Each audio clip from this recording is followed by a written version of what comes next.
దేవుని యొక్క పరిశుద్ధ నామమును బట్టి దేవాతి దేవునికి మహిమ కలుగునుగాక.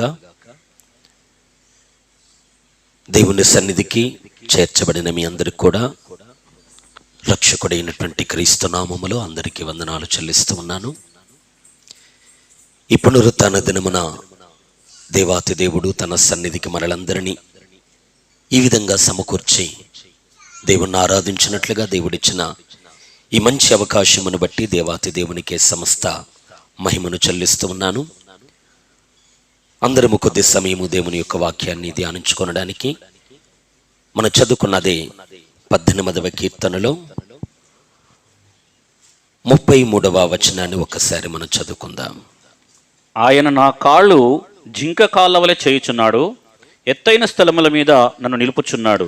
చాలు, తలలు ఉంచితే చిన్న ప్రార్థన చేద్దాం. మమ్మల్ని మిక్కిలిగా ప్రేమిస్తున్న పరలోకమందున్న కన్న తండ్రి, అయా ఈ ఉదయకాల వేళ ఈ పునరుత్థాన దినమున ప్రభువా నీ సన్నిధానమునకు చేరుకున్న మాతో మీరు మాట్లాడండి. అయా చదవబడి పరిశుద్ధ లేఖన భాగము అయా మీ ఆత్మ వలన ప్రేరేపించబడి భక్తులు వ్రాసిన లేఖనం ప్రభువా, ఈ లేఖనాన్ని మీరు ఆశీర్వదించండి. ఇది మాకు ఆకలిని తీర్చగలిగిన జీవపు రొట్టె ప్రభువా, ఈ రొట్టెని విరిచి సమృద్ధిగా మాకు వడ్డించమని నీ సన్నిధిలో మేము ప్రార్థిస్తూ ఉన్నాం. పరమ తండ్రి, మీ ఆలోచన బయలుదేరుతూ ఉండగా ఆటంకపరచడానికి ప్రయత్నిస్తూ ఉన్న సమస్త అపవాది కార్యములను యేసు క్రీస్తు నామములో సంపూర్ణంగా తొలగిపోమని ఆజ్ఞాపిస్తూ ఉన్నాం. తండ్రి, మా తలంపులను ఆలోచనలను సమస్తమును తండ్రి మీ వశములోనికి తీసుకొనండి. మీ పరిశుద్ధాత్మ యొక్క ఏలుబడి మా మధ్యలో స్థాపించమనుగాక. అయానికి స్తోత్రం. ఈ ఆత్మ కార్యము ఈ సమయం ముందు మా మధ్యలో జరిగించమని ఈ సమయాన్ని మీ చేతులకు అప్పగిస్తూ యేసు నామములో ప్రార్థిస్తున్నాను తండ్రి, ఆమేన్, ఆమేన్. మనము చదువుకున్న లేఖన భాగము కీర్తనకారుడైనటువంటి రాజైన దావీదు తాను వ్రాసిన మాటలు ఇక్కడ మనం చదువుకున్నాం. ఆయన నా కాళ్ళు జింక కాళ్ళ వలె చేయుచున్నాడు, ఎత్తైన స్థలముల మీద నన్ను నిలుపుచున్నాడు అనేటువంటి మాటను మనం చదువుకున్నాం. భక్తుడైన దావీదు తన వ్యక్తిగత జీవితంలో తాను కలిగి ఉన్న అనుభవాన్ని మనము మూలవాక్యంగా చదువుకున్నాం. దావీదు చెబుతున్న ఒక ప్రాముఖ్యమైనటువంటి మాట, ఒక చిన్న మాట మీద మనము దృష్టి పెట్టాలి. దావీదు అంటున్నాడు, నా కాళ్ళను జింక కాళ్ళ వలె ఆయన చేసి ఉన్నాడు, ఎత్తైన స్థలముల మీద నన్ను నిలుపుచున్నాడు అనేటువంటి మాటను మనం గమనించాలి. దావీదు ఎక్కడ ఉన్నాడు అని మనం చూడగలిగితే దావీదు అంటున్నాడు, నేను ఎత్తైన స్థలముల మీద నిలుచున్నాను అనేటువంటి మాటను దావీదు భక్తుడు గుర్తు చేస్తూ ఉన్నాడు. ప్రియులారా, ఈ మాటను చెప్పడానికంటే ముందు ఒకప్పుడు దావీదు ఏ పరిస్థితుల్లో ఉన్నాడు? ఇక్కడ అంటూ ఉన్నాడు, నా కాళ్ళను జింక కాళ్ళ వలె చేయుచున్నాడు అని, ఎత్తైన స్థలములలో నన్ను నిలవబెట్టుచున్నాడు అని దావీదు ఈ మాటను చెప్పడానికంటే పూర్వము ఏ పరిస్థితిలో ఉన్నాడు అనేది కాస్త మనము ఆలోచించగలిగితే ప్రియులారా, అదే కీర్తనలో దావీదు ఒక మాట అంటాడు. దయచేసి ఆ మాట కూడా మనం చూద్దాం. 16వ వచనాన్ని చూడండి ఒకసారి. ఉన్నత స్థలముల నుండి చెయ్యి చాపి ఆయన నన్ను పట్టుకొనెను, నన్ను పట్టుకొని మహా జలరాశులలో నుండి తీసెను. చూడండి, ఉన్నత స్థలము నుండి చెయ్యి చాపి ఆయన నన్ను పట్టుకొనెను, నన్ను పట్టుకొని మహా జలరాశులలో నుండి తీసెను. అంటే దావీదు ఒకప్పుడు ఎక్కడ ఉన్నాడు అని గుర్తు చేస్తున్నాడు. తన స్వంత మాటల్లో ఎక్కడ ఉన్నాడు? నేను మహా జలరాశులలో ఉన్నాను అన్నాడు. దావీదు భక్తుడు ఎత్తైన కొండను చేరుకొనడానికంటే మునుపు ఒకప్పుడు మహా జలరాశుల మధ్యలో దావీదు ఉన్నట్టుగా దావీదు బిడ్డలారా వ్యక్తం చేస్తూ ఉన్నాడు. ఇంకా మన ముందు వచనాలు చూడగలిగితే, పాతాళపు పాశములు నన్ను అరికట్టగను, మరణపు ఉరులు నన్ను ఆవరింపగను, నా శ్రమలో నేను యెహోవాకు మొరపెట్టితిని అని 5వ వచనము నుండి భక్తుడు మాట్లాడతాడు. ఒకప్పుడు దావీదు ఏ పరిస్థితిలో ఉన్నాడు అనంటే, పాతాళపు పాశములలో బంధింపబడి, అంటే పాతాళపు త్రాళ్ల చేత కట్టబడి దావీదు బంధింపబడ్డ పరిస్థితిలో ఉన్నాడు. మరణపు ఉరులు తనను ఆవరించిన స్థితిలో దావీదున్నాడు. తర్వాత అంటూ ఉన్నాడు దావీదు, నేను మహా జలరాశుల్లో ఉండగా ఉన్నత స్థలము నుండి దేవుడు నన్ను చూచి తన చెయ్యిని చాపి నన్ను పట్టుకుని పైకి లేవనెత్తాడు అన్నాడు దావీదు. అంటే దావీదు జలరాశులలో నుండి తీయబడిన వాడు. దేవునికి స్తోత్రం. దావీదు మహాజలములలో నుండి పైకి లేవనెత్తబడ్డవాడు, పాతాళపు పాశముల చేత బంధింపబడ్డవాడు, మరణపు ఉరల మధ్యలో చిక్కుకున్నవాడు. ప్రియులారా, మరణకరమైన పరిస్థితుల్లో దావీదున్నప్పుడు, తాను ఉన్న శ్రమలో నుండి దేవాతి దేవునికి మొరపెట్టినప్పుడు, నీవు మొరపెట్టము నేను నీకు ఉత్తరమిస్తాను అని సెలవిచ్చిన దేవాతి దేవుడు దావీదు మొరను ఆలకించి ఉన్నత స్థలము నుండి దేవుడు తన చెయ్యిని దావీదు ఉన్న స్థలములోనికి చాపి మహాజలరాశులలో పడి కొట్టుకొని పోతున్న దావీదును దేవుడు పైకి లేవనెత్తినట్టుగా వాక్యంలో మనం చూస్తాం. గమనించండి ప్రియులారా, దావీదు లేవనెత్తబడ్డాడు. మహాజలరాశులలో నుండి దావీదు పైకి వచ్చినట్టుగా పరిశుద్ధ లేఖనాలు మనకు సాక్ష్యం ఇస్తున్నాయి. ఆలోచన చేయండి. నేను చెప్పే సందేశాన్ని జాగ్రత్తగా అర్థం చేసుకోవాలి. ఒకప్పుడు దావీదు కొండ మీదకి రాక మునుపు, లేదా కొండ మీదకి రావాలి అని కోరుకొనక మునుపు దావీదు ఎక్కడ ఉన్నాడు అనంటే మహాజలరాశులలో కొంతకాలం గడిపాడు. అవునంటారు కదా? ఈరోజు ఈ మాట నేను మీకు చెప్పడానికి ఉన్న కారణం ఏంటో కాస్త అర్థం చేసుకోవాలి. ఈరోజు ఇక్కడ కూర్చున్న మనమందరము కూడా అగాధ జలములు అని పిలువబడుతున్న పాపములో మనం మునిగిపోతున్న వారు. ఒకప్పుడు బైబిల్లో రాబడింది ప్రియులారా, భక్తిహీనులు కదులుచున్న సముద్రము వంటి వారు అని యెషయా గ్రంథములో ప్రవక్త ద్వారా దేవుడు గుర్తు చేస్తాడు. ఈ లోకమే ఒక సముద్రం వంటిది. ఈ పాపపు ప్రపంచము దేవుని బిడ్డలారా ఒక పాపపు సముద్రం వంటిది. అది ఎప్పుడు నిమ్మలింప నేరదు అని, ఈ సముద్రము లోపల ఉన్న పాపపు బురదను మైలను మన మీద వెదచల్లుతూ ఉందని పరిశుద్ధ గ్రంథం మనకు సాక్ష్యం ఇస్తుంది.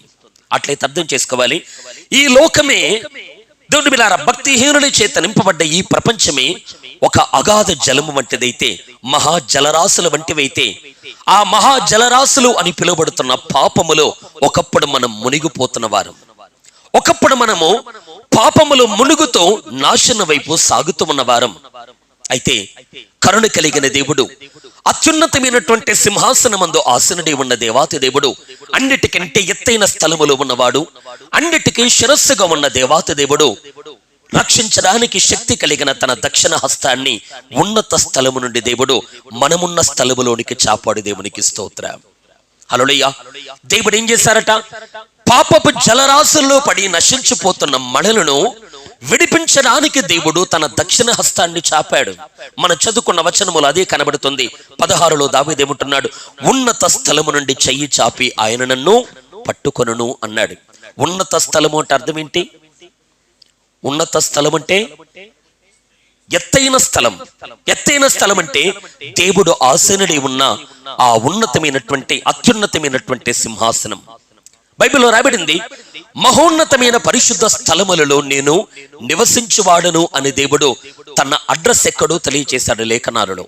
ఎక్కడ ఉన్నాడు దేవుడు? మహోన్నతమైన పరిశుద్ధ స్థలాలలో. మహోన్నతము అంటే ఎంతో ఎత్తైన స్థలములో దేవుడున్నాడు. ఆ స్థలములో ఉన్న దేవుడు ఆకాశ మహాకాశాలను తనకు సింహాసనంగా మలుచుకున్న ఆ దేవుడు ఈ భూమి మీద పాపపు జలరాశుల మధ్యలో మునిగిపోతూ నాశనం వైపు సాగిపోతున్న దావీదు వంటి వారి వలె బ్రతుకుతున్న మనలను విడిపించడానికి కరుణ కలిగిన దేవుడు తన దక్షిణ హస్తాన్ని మన కొరకు చాపాడు. దేవునికి స్తోత్రం. దేవుడు చాపిన హస్తము ఎవరో కాదు, మన రక్షకుడైన క్రీస్తే. హల్లెలూయా. యెహోవా తన బాహుమును ఎవరికి బయలుపరిచాడు అనేటువంటి మాట మనం చూస్తాం. భూదిగంత జనములందరూ తన వైపు చూసి రక్షణ పొందడానికి దేవుడు తన బాహుమును బయలుపరిచాడు అనేటువంటి మాట అది యెషయా గ్రంథములో మనకు కనబడుతుంది. నేను చెప్పే మాట, పాపములో పడి నశించిపోతున్న మననుడి ప్రియులారా రక్షించడానికి దేవుడు తన హస్తాన్ని చాపాడు. దేవుడు చాపిన హస్తము పేరే నజరేయుడైన యేసుక్రీస్తు. హల్లెలూయా. క్రీస్తు లోకానికి వచ్చింది పాపములో పడి మునిగిపోతున్న మానవునికి ప్రియులారా రక్షణ కలిగించడానికి యేసయ్య వచ్చాడు. పాపములలో నుండి విడిపించడానికి దేవుని కుమారుడిగా క్రీస్తు లోకములో ప్రత్యక్షమయ్యాడు. అందుకే లేఖనం అంటుంది, పాపములను తీసివేయటకే ఆయన ప్రత్యక్షమాయను అనే లేఖనం సాక్ష్యమిస్తుంది.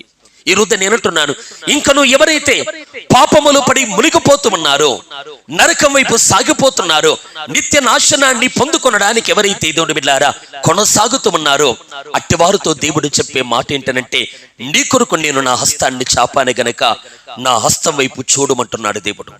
బైబిల్ ఏముంటుంది పిల్లారా? దేవుడు తన బాహుమును చాపాడట, ఆయన హస్తము వైపు మనము చూడాలట.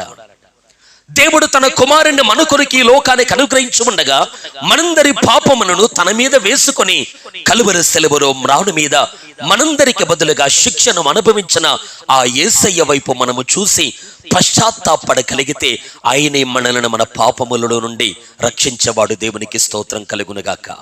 హల్లెలూయా. జాగ్రత్తగా గమనించండి ప్రియులారా, దేవుడు తన కుమారుడైనటువంటి క్రీస్తుని ఈ లోకములోనికి అనుగ్రహించింది ఎందుకు అని మనం చూడగలిగితే, మనను రక్షించడానికి దేవుడు తన కుమారుని పంపాడు. ఇంతకీ రోజుని చెప్పే సందేశాన్ని జాగ్రత్తగా అర్థం చేసుకోవాలి. ఒకప్పుడు దావీదు మహా జలరాశులలో మునిగిపోతున్నాడు. అగాధ జలములలో పడి నశించిపోతున్నాడు. పాతాళపు ఉరల చేత బంధింపబడ్డాడు. మరణపు ఉరల చేత దావీదు చిక్కుకున్నాడు. తాను శ్రమలో ఉండి దేవాతి దేవునికి మొరపెట్టాడు. నా దేవునికి నేను ప్రార్థన చేసి తిని అని దావీదు పలుకుతూ ఉండగా మరను ఆలకించగలిగిన దేవుడు తాను ఉన్న స్థలములో నుండి తన చేతును చాపి దావీదును పైకి లేవనెత్తాడు. దేవునికి స్తోత్రం.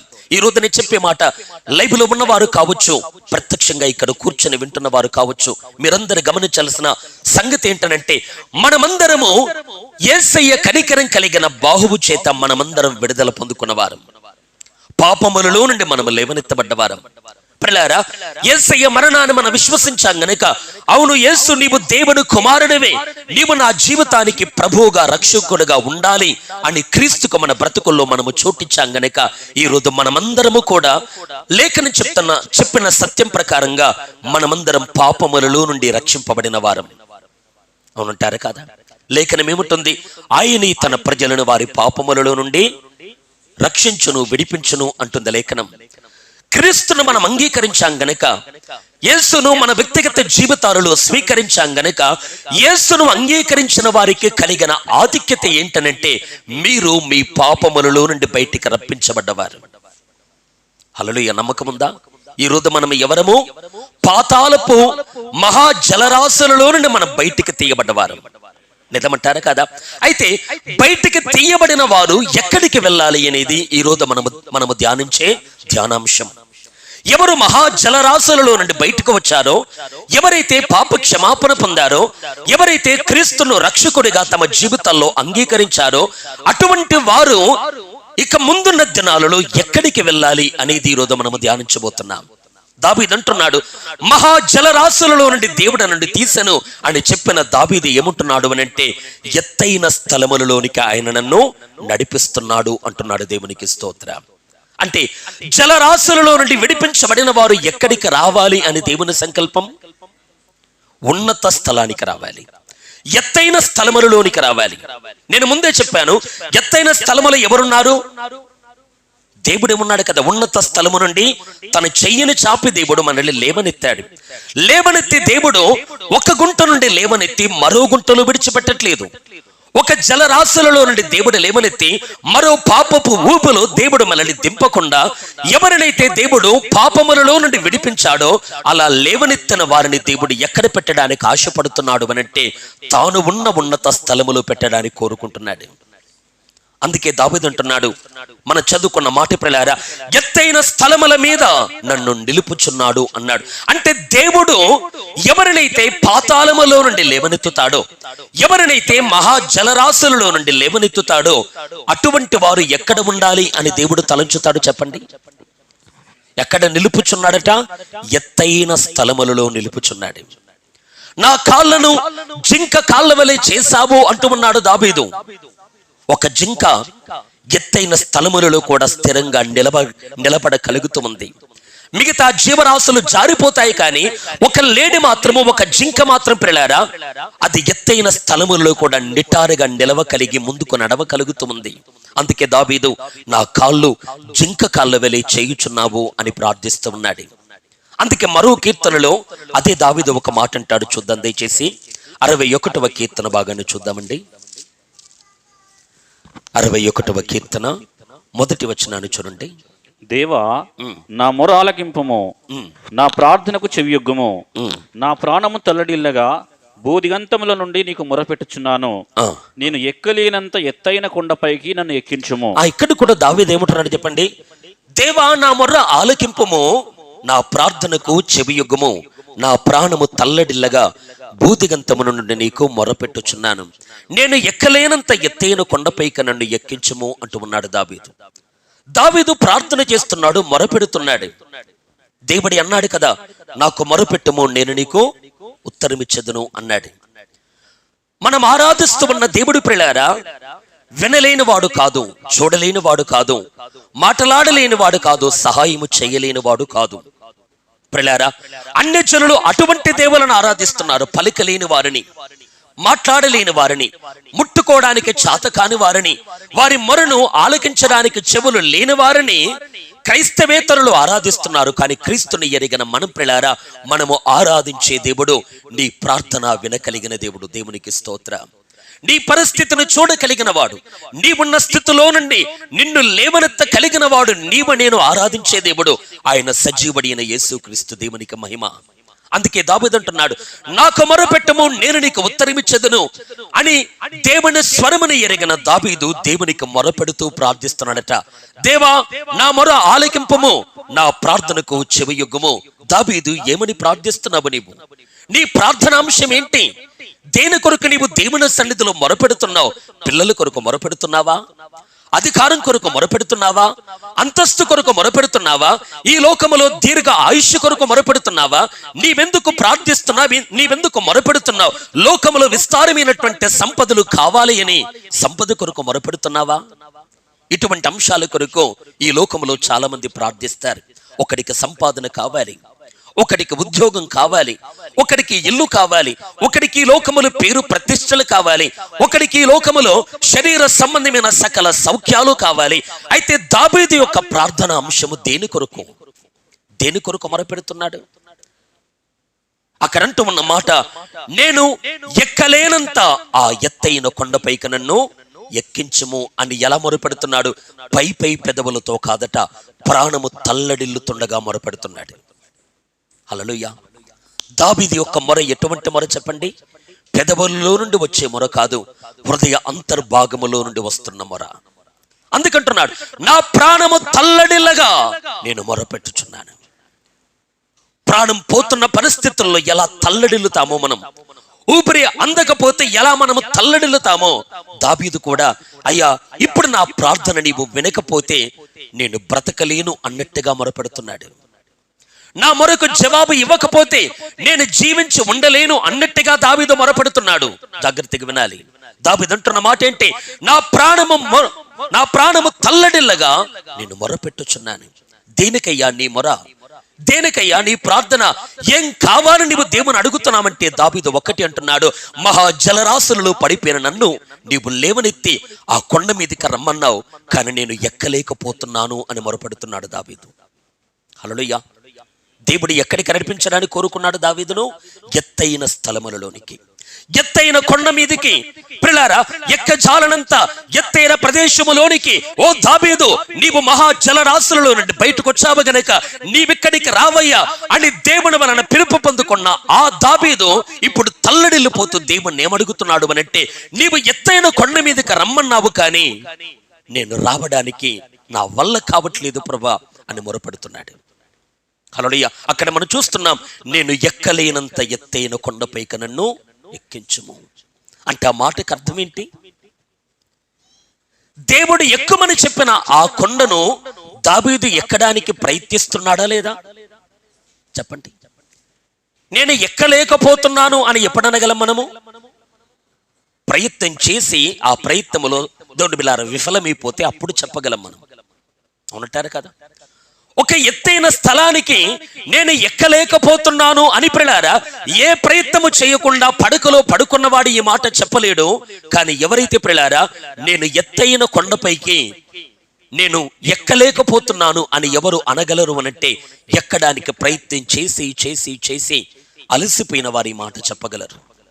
అందుకే దావీదు ఏమంటున్నాడు, నేను ఎక్కలేనంత ఎత్తైన కొండపైకి నన్ను ఎక్కించము. దాని అర్థం ప్రియులారా దావీదు ఎత్తైన కొండను ఎక్కడానికి ప్రయత్నం చేశాడు. దేవుడు రమ్మన్న చోటికి వెళ్ళడానికి దావీదు ప్రయత్నం చేశాడు. 4 అడుగులేస్తున్నాడు, మళ్ళీ జారిపోతున్నాడు. 10 అడుగులేస్తున్నాడు, మరలా జారిపోతున్నాడు. నేనంటున్న మాట, కొండను ఎక్కుట సమభూమిలో నడుచుట ఇవి 2 ఒకే పరిస్థితులు కాదు. సమభూమిలో నడవాలి అంటే శక్తి ఎక్కువగా అవసరం లేదు, కానీ ఎత్తైన కొండను ఎక్కాలంటే శక్తి కావాలి. భూమి ఆకర్షణ శక్తి నిన్ను కిందికి లాగుతున్నా దానికి విరుద్ధంగా నీవు శక్తిని కూడగొట్టుకొని ముందుకు వెళ్ళాలి. అంటే ఎత్తైన స్థలాన్ని ఎక్కాలి అనంటే సమభూమిలో నడిచిన దానికంటే ఎన్నో రెట్లు రెట్టింపు శక్తి కావాలి. దావీదు అదే అంటున్నాడు, నేను ఈ కొండను ఎక్కలేకపోతున్నాను. జలరాశులలో నుండి పైకి లేవనెత్తావు ప్రభువా, మరణపు ఉరులను తెంచివేశావు, పాతాళపు పాశములను తెంచివేశావు, సాతాను యొక్క శక్తి నుండి నాకు విడుదల కలిగించావు, నాకు పాప క్షమాపణ కలిగించావు. మహా జలరాశులలో పడి నశించిపోతున్న నన్ను, పాపముల చేత కొట్టబడి పాతాళ వైపు సాగిపోతున్న నన్ను కరుణామూర్తిమైన నీవు, ప్రేమ కలిగిన నీవు ఉన్నత స్థలములోని నీ చేతును ముడుచుకొనక నీ దక్షిణ హస్తాన్ని రక్షించడానికి శక్తి కలిగిన నీ బాహుమును నా కొరకు చాపి నేను పడి ఉన్న స్థలములో నుండి నన్ను లేవనెత్తి, ఓ దావీదు ఈ ఎత్తైన స్థలానికి రమ్మని పిలుపునిచ్చావు, కానీ నా వల్ల కావట్లేదు అనేదే దావీదు ప్రార్థన. వింటున్నారా అందరూ? దావీదు ప్రార్థన అంశం ఏంటి? నీవు చెప్పిన ఆ పర్వతానికి రాలేకపోతున్నాను, నీవు రమ్మని పిలుపునిచ్చిన ఆ ఎత్తైన స్థలానికి నేను ఎక్కలేకపోతున్నాను, పడకలో ఉండి ఈ మాట పలకట్లేదు. ప్రయత్నం చేస్తూ ప్రార్థిస్తున్నాడు దావీదు, ప్రయత్నం చేస్తూ మొరపెడుతున్నాడు దావీదు, ప్రయత్నం చేస్తూ దేవుని అడుగుతూ ఉన్నాడు దావీదు. ఎవరి దావీదు అనంటే నీటి నుండి తీయబడిన వాడు, మహా జలరాశులలో నుండి తీయబడిన వాడు. ఈ రోజు నేను ఒక మాట అంటాను ప్రియులారా, దైవజనుడైన మోషే కూడా ఎవరయ్యా అనంటే, మోషే అనే మాటకు అర్థం ఏంటి? మోషే అంటే అర్థం ఏంటి? నీళ్లలో నుండి తీయబడిన వాడు, అవును కదా? నీటి నుండి తీయబడిన వాడు, నీటి నుండి కాపాడబడిన వాడు అని అర్థం మోషే అనే మాటకు అర్థం. ఆ పేరు ఎందుకు పెట్టారు అనంటే, నైలు నదిలో ప్రియులారా ఫరో కుమార్తెకు మోషే జమ్ము పెట్టెలో దొరకాడు గనుక ఆ పేరు పెట్టారు. నైలు నది పెద్ద పెద్ద మొసళ్లకు ప్రసిద్ధి. నైలు నదిలో దేవుడి బిడ్డలారా మొసలు ఉంటున్నట్టుగా చరిత్ర చెబుతుంది, లేఖనాలు కూడా చెప్తున్నాయి. అట్లయితే ఆలోచించండి, మొసళ్ళ బారు నుండి కాపాడబడిన వాడు మోషే, అవును కదా? తన తల్లి ఏం చేసింది? 3 నెలలు మోషేను దాచిపెట్టి, ఆ తర్వాత దాచిపెట్టడానికి వారికి శక్తి లేక ఆ తల్లి అటు చంపుకోలేక కుమారుణ్ణి ఇటు బ్రతకనివ్వలేక దేవుడిచ్చిన ఆలోచన బట్టి జమ్ము తీసుకుని ఒక పెట్టెను తయారు చేసేదానికి కీలు పోసి ఆ పిల్లవాడిని దాంట్లో పడుకోబెట్టి నైలు నది ఏటిలో విడిచిపెట్టిందట. ఇప్పుడు ఆ మోషే దేవుని బిడ్డలారా దుష్ట మృగముల బారి నుండి కాపాడబడుతున్నాడు, మొసళ్ళ చేతుల్లో నుండి కాపాడబడుతున్నాడు. అందుకే ఎప్పుడైతే ఆ ఏటి దగ్గరికి స్నానము చేయడానికి వచ్చిన ఆ ఫరో కుమార్తె ఆ జమ్ము పెట్టెను ఎప్పుడైతే చూసిందో, ఆ పెట్టెను తెరిచి చూచినప్పుడు సుందరమైన ఒక బాలుడు కనబడ్డాడు. అప్పుడు ఆ వ్యక్తికి, ఆ బాలుడికి మోషే అని పేరు పెట్టారు. మోషే అంటే నీటి నుండి తీయబడిన వాడు, లేదా నీళ్లలో నుండి రక్షింపబడిన వాడు అని అర్థం. నీటి నుండి తీయబడిన ఈ మోషేను కూడా దేవుడు ఒకానొక దినమున, ఓ మోషే కొండ ఎక్కి నా యొద్దకు రా అన్నాడా లేదా దేవుడు? హల్లెలూయా. మోషేకు దేవుడు ఇస్తున్న పిలుపేంటి? కొండ ఎక్కి. నిర్గమాకాండం 24లో మనం చూడగలం. కొండ ఎక్కి నా యొద్దకు రమ్ము అని ప్రియులారా ఎవరికి దేవుడు పిలుపునిస్తున్నాడు అనంటే, నీటిలో మునిగిపోతున్న వారి కాదు, నీటి నుండి తీయబడిన వారికి దేవుడు పిలిపిస్తున్నాడు. హల్లెలూయా. ఈ రోజు ఈ మాట వింటున్న విశ్వాసులారా, నీవు నిజంగా పాప క్షమాపణ పొందిన వ్యక్తివైతే, నీవు నిజంగా పాతాళములో నుండి బయటకు వచ్చిన వ్యక్తివైతే, నీవు నిజంగా మహా జలరాశులు అని పిలువబడుతున్న శరీర ఇచ్చలలో నుండి నీవు బయటకు వచ్చిన వ్యక్తివైతే, నీవు రక్షింపబడిన వ్యక్తివైతే, నీతో దేవుడు చెప్పే మాట ఉంటే తెలుసా? నీవు ఎత్తైన కొండ మీదకి రా. దావీదు కూడా అదే సాక్ష్యం కలిగి ఉన్నాడు, మోషే కూడా అదే సాక్ష్యం కలిగి ఉన్నాడు. దావీదుకు అదే పిలుపు, మోషేకు అదే పిలుపు. నీటి నుండి తీయబడిన దావీదు కొండను ఎక్కుమని దేవుడు పిలిచాడు. నీటిలో నుండి రక్షింపబడ్డ మోషేను కూడా దేవుడు ఏమంటున్నాడు? కొండ ఎక్కి నా యొద్దకు రమ్మంటూ ఉన్నాడు దేవుడు. హల్లెలూయా. ఎవరు పిలుస్తున్నారు ఈ పిలుపును? చెప్పండి. మోషేతో ఎవరు అంటున్నారు ఈ మాట? ఎవరంటున్నారు? దిగివచ్చిన దేవుడు. హల్లెలూయా. ఎవరంటున్నారు? దిగివచ్చిన దేవుడు. ముందు నిర్గమాకాండం 3లో అన్నాడా లేదా? నేను ఐగుప్తీయులు నా ప్రజలను హింసిస్తున్నారు గనక, వారి బాధలను నేను చూశాను గనక ఐగుప్తీయుల చేతుల్లో నుండి నేను వారిని విడిపించటకు దిగవచ్చితిని అన్నాడు దేవుడు. నిర్గమ 3, 7, 8 ఆ సందర్భాల్లో మనకు కనబడుతుంది. గమనించండి పిల్లారా, దిగవచ్చిన దేవుడు మాట్లాడుతున్నాడు. ఎక్కడి నుండి దిగవచ్చాడు? చెప్పండి, ఎక్కడి నుండి దిగొచ్చాడు? ఉన్నత స్థలము అంటే అర్థం ఏంటి?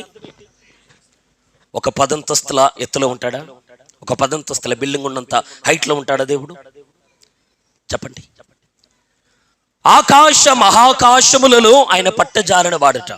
మీది ఆకాశము మీద ఆయన ఉండేవాడు. ఒక్క మాటలో చెప్పాలంటే నేను అంటున్నాడు పిల్లారా, దేవుడు ఎక్కడి నుండి దిగువచ్చాడు అనంటే ప్రపంచాలు దాటి, గ్రహ మండలాలు దాటి, నక్షత్రముల సమూహములను దాటి, గెలాక్సీలను దాటి, నెబ్యులాలను దాటి, పాలపుంతలను దాటి, కోటాను కోట్ల దేవుని బిడ్డలారా నక్షత్రములను, ప్రపంచాలను దాటుతూ దాటుతూ దాటుతూ దాటుతూ ఎంతో సుదూరంగా ఉన్న ఈ భూమి మీదకి దేవుడు దిగొచ్చాడు. దేవునికి స్తోత్రం. దేవుడు ఎక్కడ ఉంటాడు? మహోన్నతమైన పరిశుద్ధ స్థలములో. అవును కదా? భూమికి పరలోకానికి ఎన్ని కిలోమీటర్ల దూరం? చెప్పండి, ఎన్ని కిలోమీటర్లు చెప్పగలం మనము? ఒకటి పక్క ఎన్ని కోట్ల సున్నాలు పెట్టినా తక్కువే. అర్థమవుతుందా? లైవ్ ఉందా? పోయిందా? ఉంది కదా, ఉంది కదా. Praise the Lord. గమనించండి, దేవుడు ఎంత దూరం నుండి వచ్చాడు అనంటే దేవుని బిడ్డలారా కోట్ల కొలది లైట్ ఇయర్స్ దూరములో నుండి దేవాతి దేవుడు దిగొచ్చాడు. అవును కదా? అన్నిటికంటే ఎక్కువ వేగంగా ప్రయాణించేది ఏంటి? కాంతి, వెలుగే. అవును కదా? ఎంత అండి? ఎంత దాని వేగం ఎంత? ఒక సెకండ్కి ఎంత? 3 లక్షల కిలోమీటర్లు ఇంచుమించు. 3 లక్షేనా? నేను ఒకసారి చదివాను, మొత్తానికి 3 లక్షలు. గమనించండి పిల్లారా, ఒక్క సెకండుకు 3 లక్షల కిలోమీటర్ల వేగముతో ప్రయాణించేది కాంతి. అవునంటారు కదా? అంత వేగముతో ఒక్క సంవత్సరం ప్రయాణం చేస్తే దానిని కాంతి వేగం అంటారు. లైట్ ఇయర్ అని దేనంటాను చెప్పండి? కాంతి ఎంత వేగముతో ప్రయాణిస్తుందో అంత వేగముతో ఒక సంవత్సరం పాటు నువ్వు ప్రయాణం చేస్తే దానిని కాంతి సంవత్సరం అంటాం. అట్లాంటి కాంతి సంవత్సరాలు కోటాను కోట్ల సంవత్సరాలు ప్రయాణించినా కూడా నీకు అందదు పరలోకం. అతనే కదా? ఆ స్థలములో నుండి దిగువచ్చిన వాడు దేవుడు. నేను ఇక్కడ ఒక మాట చెప్పగోరుతున్నాను, అద్భుతమైన మాట. గమనించండి పిల్లారా, గ్రహమండలాలను దాటి, నక్షత్రములను దాటి, విశ్వంలో ఉన్న కోటాను కోట్ల ప్రపంచాలను దాటి, మనకంటే ఉన్నతులైన దేవదూతను నివసిస్తున్న ఆకాశ మహాకాశం అని పిలువబడుతున్న ఆ నివాస స్థలాలు దాటి పిల్లారా, దేవాతి దేవుడు సుదూర ప్రాంతములో ఉన్న ఈ భూమి మీదికి, సీనాయి కొండ మీదికి దేవుడు దిగొచ్చాడు. వచ్చేమంటున్నాడు? మోషే ఇక్కడికి ఎక్కిరమ్ము అన్నాడు. అన్నాడా లేదా? నేను ఒక మాట అంటాను, అంత దూరం నుండి ఇక్కడికి వచ్చిన నీవు ఒక్కడుగు ముందుకేసి మోషే దగ్గరికి రావచ్చు కదా? రాలేడా? చెప్పండి. కోట్ల మైళ్ళ దూరములు లేదా కోటాను కోట్ల కాంతి సంవత్సరాల దూరములు ఉన్న, సమీపించరాని తేజో మండలములు ఉన్న ఆ దేవుడు ఆ చోటును విడిచి దేవుని బిడ్డలారా వడిగా మేఘ రథమును ఎక్కి పిల్లారా మోషే దగ్గరికి, మోషేను కలుసుకొనడానికి సీనాయి కొండ మీదకు వచ్చిన ఆ దేవుడు, నేనంటున్న మాట పిల్లారా, మోషే ఉంటున్న ఇంటిలోనికి వెళ్ళి మోషేతో మాట్లాడొచ్చు కదా? మాట్లాడొచ్చా లేదా? కానీ దేవుడు ఏం కోరుకుంటున్నాడు తెలుసా? అంత దూరం నుండి నేను వచ్చాను, కనీసం నీ ఒక్క 2 అడుగులైనా ముందుకేసి నా దగ్గరకు వస్తే నా ప్రత్యక్షత నీకు ఇస్తానంటాడు దేవుడు. హల్లెలూయా. ఎవరికి ప్రత్యక్షత ఇస్తాడు దేవుడు? ఎవరికి నడిపింపిస్తాడు దేవుడు, ఎవరికి భవిష్యత్తు సంగతులు తెలియజేస్తాడు దేవుడు, ఎవరికి సంఘాన్ని కట్టే ప్రత్యక్షత అనుగ్రహిస్తాడు దేవుడు, ఎవరికి మందిరాన్ని ఎలా నిర్మించాలో ఆ బయలుపాటు ఎవరికి దేవుడు బయలుపరుస్తాడు అని అంటే, నేను ఇక్కడే ఉంటాను ప్రభువా, ఇక్కడే నీ ప్రత్యక్షత ఇవ్వు అన్నవారు కాదు. నీవంత దూరం నా కొరకు ఇక్కడ అంత దూరము దాటి నీవు నా కొరకు వచ్చావు అయ్యా, నేను కనీసం ఈ పాలెమును దాటి ఈ ఎత్తైన కొండ దగ్గరికి వస్తాను అనుకున్న వారికి దేవుడు ప్రత్యక్షత ఇస్తాడు. హల్లెలూయా. అందుకని నేను అంటున్నాను, అన్ని ప్రపంచాలను దాటిన దేవుడు, నక్షత్రముల సమూహములను దాటిన దేవుడు, గెలాక్సీలను దాటిన దేవుడు, ఎన్నెన్నో కోటాను కోట్ల దేవుడు ప్రపంచాలను దాటుతూ దాటుతూ దాటుతూ కొండ మీదకి వచ్చి దేవుడు అంటున్నాడు, అయ్యా ఇక్కడికి రా. నేనని ప్రశ్న, ఇక్కడికి రా అని ఎందుకు అంటున్నావు? నీవే కాస్త వెళ్ళొచ్చు కదా. అంత దూరం నుండి వచ్చిన దేవునికి కిందికి వెళ్ళటం ఏమైనా ఇబ్బందా చెప్పండి. కానీ నేనంటున్న మాట, ఈ రోజు దేవుడు నీతో నాతో చెప్పే సందేశం ఇదే. నీవు నీటి నుండి తీయబడిన వాడివైతే, అనగా నీవు పాప క్షమాపణ పొందిన వ్యక్తివైతే, నీవు ఉగ్రత నుండి తప్పించుకున్న వ్యక్తివైతే, పాతాళం యొక్క వశము కాకుండా దేవుని కరుణా హస్తము నిన్ను తప్పించింది అనే సాక్ష్యము నీకుంటే, దేవుడు నీకు ఇస్తున్న పిలుపు ఏంటనంటే, ఎత్తైన స్థలములలోనికి రా. అక్కడ ఏముందనంటే దేవుడు అంటున్నాడు, అక్కడ నేనున్నాను, నా సన్నిధి ఉంది, అక్కడికి రమ్మంటున్నాడు దేవుడు. హల్లెలూయా. మోషే ఒప్పుకున్నాడు లేదా? సరే ప్రభు అన్నాడు.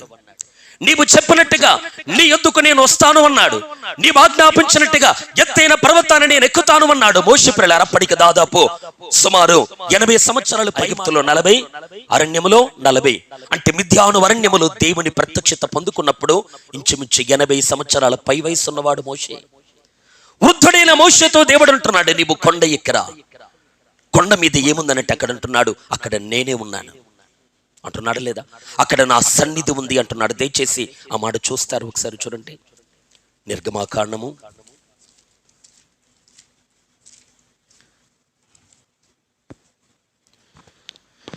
24వ అధ్యాయము 12వ వచనాన్ని చూడండి. అప్పుడు యెహోవా మోషేతో ఇట్లా, నేను నీవు కొండ ఎక్కి నా యొద్దకు వచ్చి అచ్చట నుండుము. నీవు వారికి బోధించినట్లు నేను వ్రాసిన ఆజ్ఞలను, ధర్మశాస్త్రమును, రాతి పలకలను నీకు ఇచ్చిదనగా. అదే విధంగా 15వ వచనం కూడా చూడండి ఒకసారి. మోషే కొండ మీదకి ఎక్కినప్పుడు ఆ మేఘము కొండను కమ్మెను, యెహోవా మహిమ సీనాయి కొండ మీద నిలిచెను. ఇక్కడ చూడండి, అప్పుడు యెహోవా మోషేతో ఏమంటున్నాడు, నీవు కొండ ఎక్కి నా యొద్దకు వచ్చి అచ్చట ఉండుము అన్నాడు. తర్వాత మోషే ఏం చేశాడు? మోషే కొండ మీదికి ఎక్కినప్పుడు అని మనం చూస్తాం. 18లో కూడా మనకు కనబడుతుంది, అప్పుడు మోషే ఆ మేఘములో ప్రవేశించి కొండ మీదికి ఎక్కెను అనేటువంటి మాట మనం చూస్తాం. ఎక్కిన తర్వాత ఇక్కడ నేను అంటున్న మాట, దేవుడు ఒక పర్పస్ తో పిలుస్తున్నాడు మోషేను. కొండ మీదకి ఎందుకు పిలుస్తున్నాడు? ఒక ఉద్దేశంతో పిలుస్తున్నాడు. ఒక సంకల్పమును కలిగి దేవుడు మోషేను కొండ మీదకి రమ్మని పిలుస్తూ ఉన్నాడు. ఇప్పుడు దేవుడు చెప్పే మాట ఏంటనంటే, నీవు కొండ ఎక్కి ఏమంటున్నాడు, అక్కడ ఎక్కి నా యొద్దకు వచ్చే అచ్చట ఉండుము అంటే అర్థం ఏంటి? అక్కడ కొంత సమయం గడపాలి, అవునంటారు కదా. కొండ ఎక్కి వెంటనే దిగటం కాదు. కొండ ఎక్కి ప్రియులారా, వెంటనే కాస్త ముఖము చూపించి వెంటనే బయటకు రావటం కాదు. రాయబడ్డ మాట, దేవుడు అంటున్నాడు, నీవు కొండ ఎక్కి నా యొద్దకు వచ్చి అచ్చట ఉండుము అన్నప్పుడు మోషే కొండ ఎక్కాడు. ఎంతసేపు ఉన్నాడు అంటే 18లో మనం చదువుకున్నాం, ఆ కొండ మీద రేయింబవళ్ళు 40 దినములు ఉన్నాడు. హల్లెలూయా. నేను చెప్పే మాట, చాలా మంది కొండ ఎక్కడానికి చాతకాని వారు, ఒకవేళ ఎక్కినా అక్కడ నిలబడానికి ఇష్టపడిన వారు.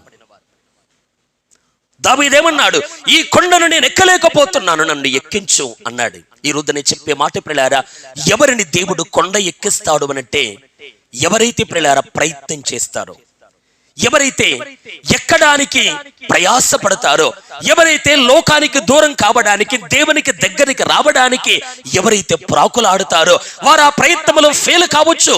కానీ ఎవరు ప్రయత్నం చేస్తారో వారిని దేవుడు ఎక్కిస్తాడు. హల్లెలూయా. నేను అంటున్న మాట, మోషేకు దేవుని ప్రత్యక్షత దొరకాలంటే మోషే ఎక్కాలి. దావీదుకు దేవుని ప్రత్యక్షత దొరకాలంటే దావీదు ఎక్కాలి. ఎక్కలేకపోతున్నావా అనేది ప్రియులారా, నువ్వు ప్రయత్నం చేయి. అవునా కాదా? దావీదుకు అర్థమైపోయింది, ఇది నా శక్తితో నా వల్ల జరిగేది కాదు అయ్యా నీవే నన్ను ఎక్కించము అని ఎప్పుడు ప్రార్థిస్తున్నాడు? ప్రయత్నం చేసి ప్రార్థించాడు. ఈరోజు నేను అంటున్న మాట, కొండ ఎక్కడానికి, కొండ ఎక్కుట అంటే అర్థం ఏంటి? యెహోవా దగ్గరికి వెళ్ళడానికి, యెహోవా సన్నిధిలోనికి వెళ్ళడానికి.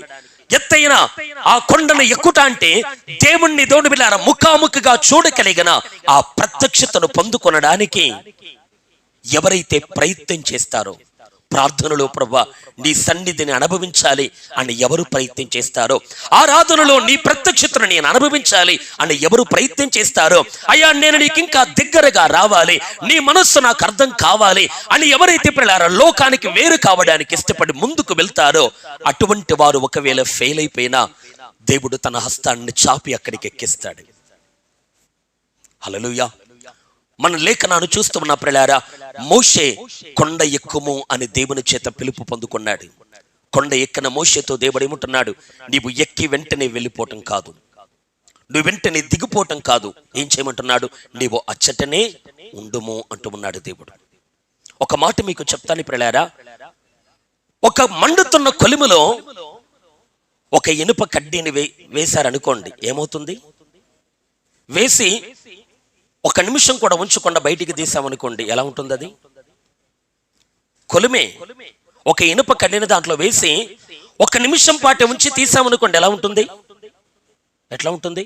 ఆ అగ్ని ఎఫెక్ట్ ఇంకా దానికి అంటుకోదు, అవును కదా?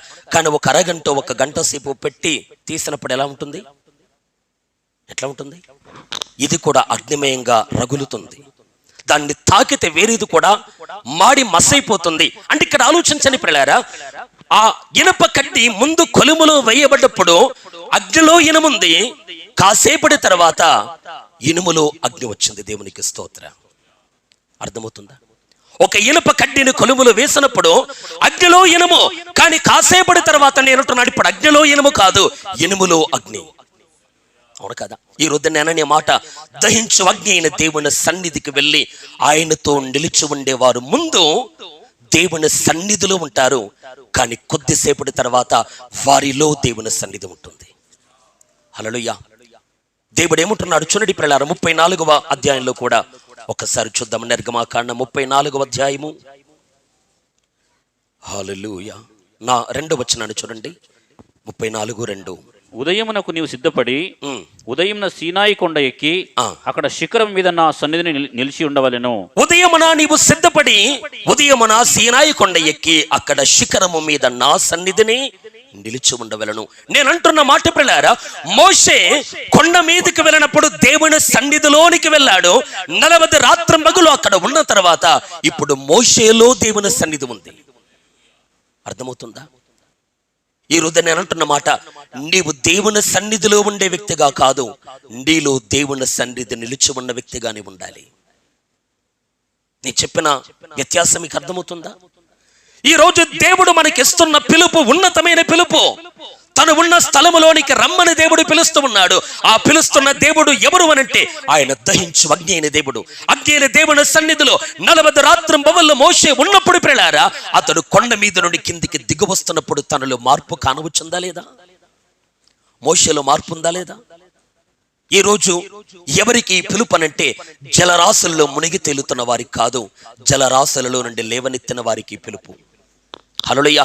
జలరాశులలో నుండి ఎవరిని దేవుడు పైకి లేవనెత్తాడో వారికి దేవుడు ఈ పిలిపిస్తున్నాడు. ఓ దావీదు, నీవు మహా జలరాశులలో నుండి వచ్చావు గనక రా ఎత్తైన స్థలానికి అన్నాడు. ఓ మోషే, నీవు నైలు నదిలో నుండి తీయబడ్డావు గనక, నీవు నీటి నుండి రక్షింపబడ్డావు గనక కొండ ఎక్కి నా దగ్గరికి రా అని దేవుడు మోషేకి పిలిపించినట్టుగా ఈ రోజు ఈ స్థలములో లైవ్ లో ఉండి వింటున్న విశ్వాసులారా, ఈ స్థలములో ఉండి వింటూ ఉన్న విశ్వాసులారా, దేవుడు నీతో మాట్లాడే మాట, నీవు పాపములలో నుండి తీయబడ్డ వ్యక్తివైతే దేవుడు అంటున్నాడు, నేనున్న కొండ ఎక్కి నా దగ్గరికి రా. ఈరోజు వెళ్ళడానికి శక్తి లేదా? దేవుణ్ణి అడుగు, ప్రయత్నం చెయ్యి. నీ పాపములలో నుండి బయటికి రావడానికి నీ వంతు కృషి నీవు చెయ్యి, నీ వంతు ప్రయాస నీవు పడు.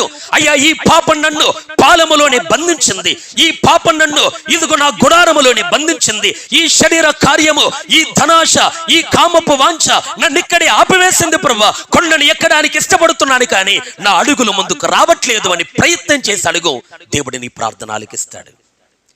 నువ్వు పాపంలోనే ఎంజాయ్ చేస్తూ నన్ను ఎక్కించమంటే దేవుడు ఎక్కించరండి.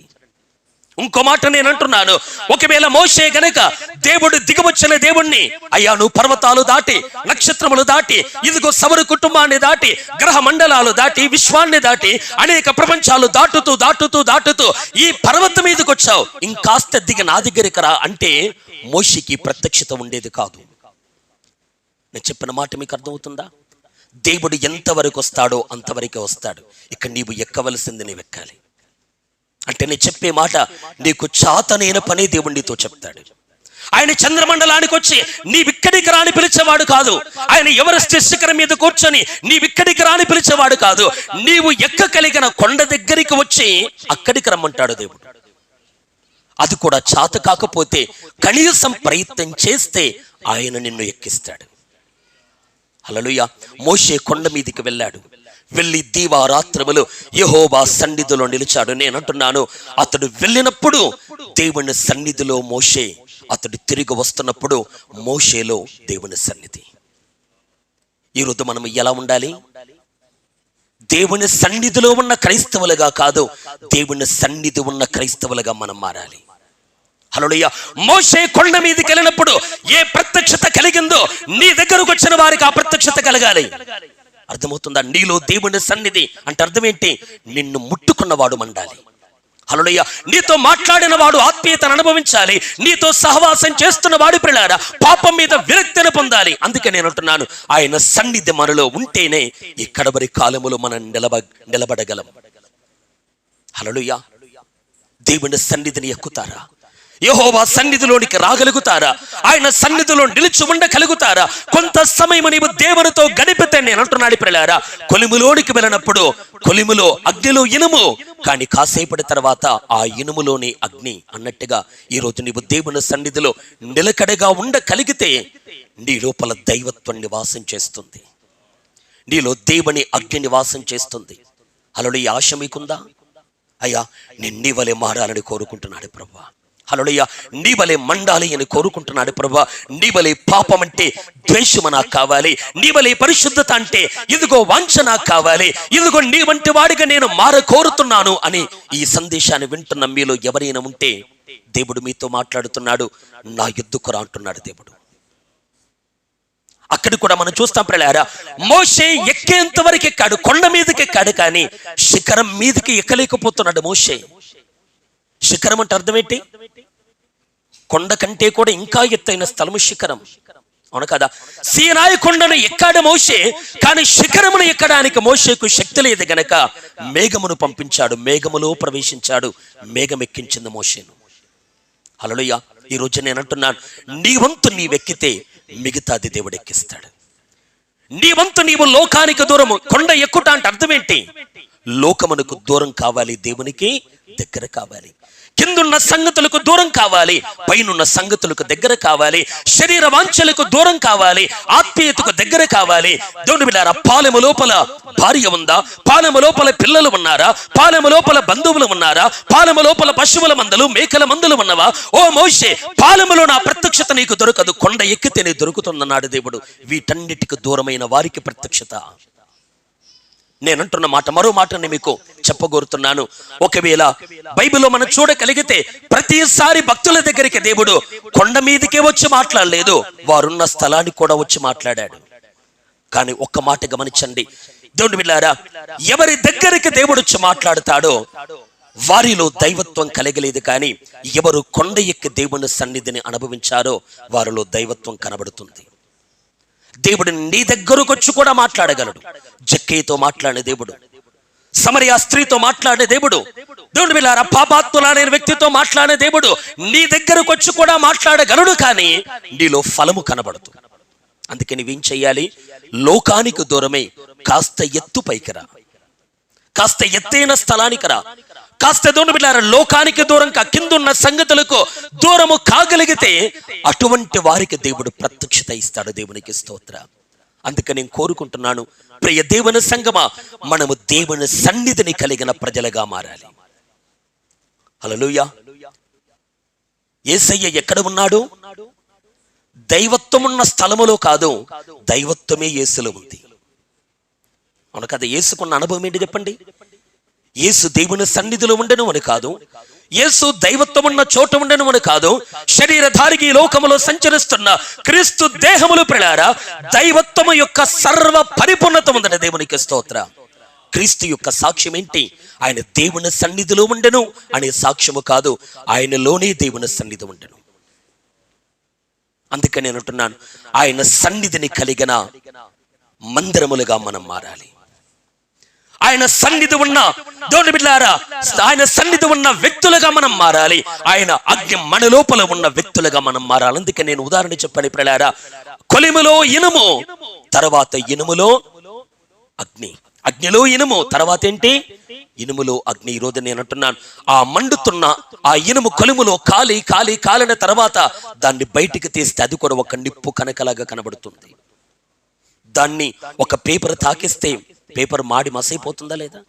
ఒక ఆకు దాని మీద పడిందనుకో, మాడి మసైపోతుందా లేదా? నేను అంటున్నాడు ప్రియులారా, నీలో దేవుని అగ్ని ఉన్నట్టయితే నీలో ఏ మస్తు రాకుండా నీ బ్రతుకు పవిత్రంగా మార్చబడుతుంది. అందుకే నేను అంటున్నాను, నువ్వు ప్రార్థన చేయడానికి మోకాల మీద ఉన్నప్పుడు గంట గడుస్తుంది అని చూడకు ప్రియులారా, నువ్వు దేవుని సన్నిధిని అనుభవిస్తున్నావా అని చూడు. ఈ రోజు నేను 2 గంటలు ప్రార్థించానా లేదా? టైం అవసరం లేదండి. నీవు దేవుని సన్నిధికి వెళ్ళినప్పుడు ఆయన ప్రత్యక్షత నీకు దొరికిందా అనేది పరిశీలన చేయి. అది చేయాలా లేదా? ఇంతకని చెప్పే మాట, కొండ మీదకి దేవుడు పిలుస్తున్నాడు. ఎందుకు పిలుస్తున్నాడు అని మనం చూడగలిగితే మార్పు కలిగించడానికి పిలుస్తున్నాడు. అందుకని చెప్పాను, మోషే కొండ మీదకి వెళ్ళి 40 రాత్రింబగళ్ళు మోషే అక్కడ ఉన్న తర్వాత ఆయన కిందికి దిగువస్తున్నప్పుడు మోషే ముఖరూపం మారిందా లేదా చెప్పండి. అదే 34:29లో మోషే సీనాయి కొండ దిగుచుండగా శాసనములు గల ఆ 2 పలకలు మోషే చేతిలో ఉండెను. అతడు ఆ కొండ దిగుచుండగా ఆయన అతనితో మాట్లాడుచున్నప్పుడు తన ముఖ చర్మము ప్రకాశించిన సంగతి మోషేకు తెలిసి ఉండలేదు. అహరోనును ఇశ్రాయేలీలందరూ మోషేను చూచినప్పుడు అతని ముఖ చర్మము ప్రకాశించను గనుక వారు అతనిని సమీపించవరచరి. గమనించండి ప్రియులారా, కొండ మీదకి వెళ్ళి ఆయన ఉన్న స్థలములో నిలిచి ఉన్న వాడు తన వైపు చూస్తున్నప్పుడు మార్పు కానవస్తుంది. హల్లెలూయా, వింటున్నారు అందరూ? కొండ మీద దేవునితో గడిపిన వాడిలో మార్పు కానవస్తుందా లేదా? మోషే ముఖ చర్మము మునుపున్నట్టుగా లేదు, మోషే పరిస్థితి మునుపున్నట్టుగా లేదు. అతని చేతుల్లో శాసనములు ఉన్నవి, అతని ముఖ చర్మము ప్రకాశిస్తుంది. అది మోషేకు తెలియట్లేదు, కానీ ఎదురు ఉన్న వారికి తెలుస్తుంది. ఇంకొక మాట మీతో చెప్తాను ప్రియులారా, యేసు క్రీస్తు కూడా మునుపొకసారి నేను చెప్పిన సంగతి, 3 శిష్యులను వెంట పెట్టుకొని ప్రార్థన చేయడానికి ఎక్కడికి వెళ్ళాడు? రూపాంతరపు కొండ మీదకి వెళ్ళాడు. హల్లెలూయా. నేను అంటున్నాను, మోషే ప్రార్థన చేయడానికి సీనాయి కొండ ఎక్కాడు. కొండ ఎక్కిన వాడిలో మార్పు కానవస్తుంది. ఈ రోజు నేను చెప్పే మాట అదే. కొండ నీవు ఎక్కితే, ఒకవేళ ఎక్కలేకపోతున్నావా, ప్రయత్నం చేయి, దేవుడు ఎక్కిస్తాడు. ఎక్కిస్తే ఏం చెయ్యి? ఒక నిమిషము 2 నిమిషాలు కాదు, అక్కడ దీర్ఘకాలము గడుపు, అక్కడ ఎక్కువ సమయం గడుపు, అక్కడ దేవుని సన్నిధిని నీవు అనుభవించగలిగితే అప్పుడు ప్రియులారా ఆయన ప్రభావం నీలోనికి రావటం ప్రారంభిస్తుంది. అందుకే క్రీస్తు ఏం చేశాడు? ఆయన ప్రార్థన చేయడానికి రూపాంతరపు కొండను ఎక్కుతూ ఉన్నప్పుడు 3 శిష్యులను వెంట పెట్టుకొని వెళ్ళిపోయాడు. హల్లెలూయా, వింటున్నారా? ఏం చేస్తున్నాడు యేసయ్య? 3 శిష్యులను వెంట పెట్టుకొని ఆ రూపాంతరపు కొండ మీదకి తీసుకొని పోయిన తర్వాత సీమోను పేతురు, యాకోబు, యోహాను ఈ 3 శిష్యులను వెంట పెట్టుకొని ఆయన దొడ్డు బిడ్డారా ప్రార్థన చేస్తూ ఉండెను అంటుంది లేఖనం. నేను ఇక్కడ చెప్పే మాట ఏంటంటే, కొండ ఎక్కిన యేసుకు ఏ ప్రత్యక్షత కలిగిందో అదే మనకు కలగాలి. హల్లెలూయా. కొండ ఎక్కన యేసయ్య మనకు ఒక మాదిరి చూపిస్తూ ఉన్నాడు గనక తన శిష్యుల వెంట పెట్టుకొని వెళ్ళిపోయాడు. వెళ్ళి ఇదోడు వెళ్ళారా ఆ రూపాంతరపు కొండను ఎక్కి ఆయన ప్రార్థన చేయించు ఉండగా, తండ్రి సన్నిధిలో ఉండగా, తండ్రి యొక్క సన్నిధిని అనుభవిస్తూ ఉండగా యేసయ్య ముఖరూపం కూడా మారటం ప్రారంభమైంది. హల్లెలూయా. ఎలా మారిపోయింది ఆయన ముఖము? సూర్య తేజస్సు వలె, ఏ సూర్యునికి లేనంత ప్రకాశం ప్రియులారా యేసయ్య ముఖములో కానవస్తుంది. ఏ చాకలి చలవ చేయనంత తెల్లటి వస్త్రాలు మెరుస్తూ ఉన్న మహిమ వస్త్రాలుగా యేసయ్య వస్త్రములు మార్చబడ్డాయి. ఆ మహిమలో ఏలియా, మోషేలు దిగవచ్చారు. దేవుని బిడ్డలారా, యెరూషలేములో జరగబోయే నెరవేర్చనయున్న నిర్గమాన్ని గురించి వారు మాట్లాడుతున్నట్టుగా ఆ సందర్భాన్ని మనం చూడగలం. ఈరోజు మనకు కావలసిన మాట ప్రియులారా, కొండ ఎక్కిన యేసయ్య ఎలాగైతే తన ముఖరూపమును మార్చుకున్నాడో ఎక్కిన వారి జీవితాల్లో కూడా మార్పు తప్పనిసరి కనబడాలి. హల్లెలూయా. యేసయ్యలో ఏం జరుగుతుంది చెప్పండి? కొండ ఎక్కాడు. ఎత్తైన కొండ ఎక్కి, రూపాంతరపు కొండను ఎక్కి, ప్రార్థనా కొండను ఎక్కి, ఆత్మీయత అనే కొండను ఎక్కి ప్రియులారా తండ్రి సన్నిధిలో ప్రార్థన చేయించు ఉండగా దేవుని బిడ్డలారా ముగ్గురు శిష్యులు నిద్రిస్తూ ఉన్నారు. కానీ యేసయ్య ప్రార్థనలో ఉండగా, తండ్రి సన్నిధిలో నిలిచి ఉండగా ప్రియులారా ఆయన లోపల మార్పు, ఆయన రూపాంతరము పొందుతున్నాడు. రూపాంతరము అంటే అర్థం ఏంటి? మునుపున్న రూపము నుండి మరో రూపంలోనికి మారుతున్నాడు. అవును కదా? మట్టి రూపం తొలగిపోతుంది, మహిమ రూపం కానవస్తుంది. ఆదాము రూపం తొలగిపోతుంది, కడపటి ఆదామైనటువంటి యేసుక్రీస్తు నిత్య మహిమలో ఉండబోతున్న మహిమ రూపం రాబోతుంది. ఈ రోజు నేను అంటున్నాను, కొండ ఎక్కిన వారిలో కనబడే ఒక సహజ లక్షణం ఏంటనంటే వారిలో ఆదాము యొక్క స్వభావం మరుగైపోతుంది, కడపటి ఆదాము యొక్క స్వభావం వారిలో కానవస్తుంది. అర్థమవుతుందా? మట్టి రూపం మరిగైపోయింది, మహిమ రూపం కానవస్తుంది. యేసయ్య మార్పు చెందాడా లేదా? మార్పు పొందాడా లేదా? కడబోరు మోగినప్పుడు మనం కూడా మార్పు చెందుతామంటుంది లేఖనం. అయితే ఆ మార్పు యేసయ్య కొండ మీద చూపించాడు. హల్లెలూయా. అదే మార్పు యేసయ్య శరీరం మారింది. యేసయ్య మట్టి శరీరం మహిమ శరీరంగా మారింది. మట్టి శరీరం అంటే ఆదాముది, మహిమ శరీరం అంటే అది అసలైన దేవుని కుమారుడైన క్రీస్తుది. నిజమంటారా కాదా? అందుకే లేఖనములో 1 కొరింథీ పత్రిక 15లో పౌలంటాడి ప్రియులారా, మనం మట్టి నుండి పుట్టిన వాని పోలికను ధరించుకున్న ప్రకారము పరలోక సంబంధి పోలిక కూడా ధరించుకుందము అంటాడు. అవును కదా? రూపాంతరము పొందుట అంటే అర్థం ఏంటి? మట్టి శరీరం మీద మహిమ స్వరూపమైనటువంటి శరీరము రావటం. హల్లెలూయా. నేను అంటున్న మాట, ఎవరు కొండ మీద గడుపుతారో వారు మట్టి యొక్క పోలికను పోగొట్టుకుంటారు, క్రీస్తు పోలికలోనికి మారుతారు. ఎవరైతే కొండ ఎక్కి దేవుని సన్నిధిలో నిలిచి ఉంటారో అట్టి వారిలో ఆదాము యొక్క తత్వం మరిగైపోతుంది, కడపటి ఆదాము యొక్క జీవన విధానం వారిలో కొట్టొచ్చినట్టుగా కనబడుతుంది. హల్లెలూయా. ఈ రోజు ఈ సందేశాన్ని వింటున్న మీరందరూ మీరు కొండ మీద ఉన్నారా, కొండ దిగువన ఉన్నారా? ఒకసారి మీరే పరిశీలించుకోండి. హల్లెలూయా. ఎన్ని సంవత్సరాలు చూసినా నీలో మార్పు కానరావట్లేదు. కొండ ఎక్కిన వారిలో మార్పు ఉంటుందా లేదా? కొండ ఎక్కిన వారిలో మార్పు ఉంటుందా ఉండదా? నేను అంటున్నాడు, యేసయ్య కొండ ఎక్కాడు, ప్రార్థన చేస్తూ ఉన్నాడు, ఆయన సన్నిధిలో నిలిచి ఉన్నాడు. నిలిచి ఉండగా యేసయ్యలో మార్పు. సమయం గడుస్తున్నా కొలది మార్పు. అలాగే నేను అంటాను, ఈరోజు ఒక్కసారి నిన్ను నీవు పరిశీలన చేసుకో.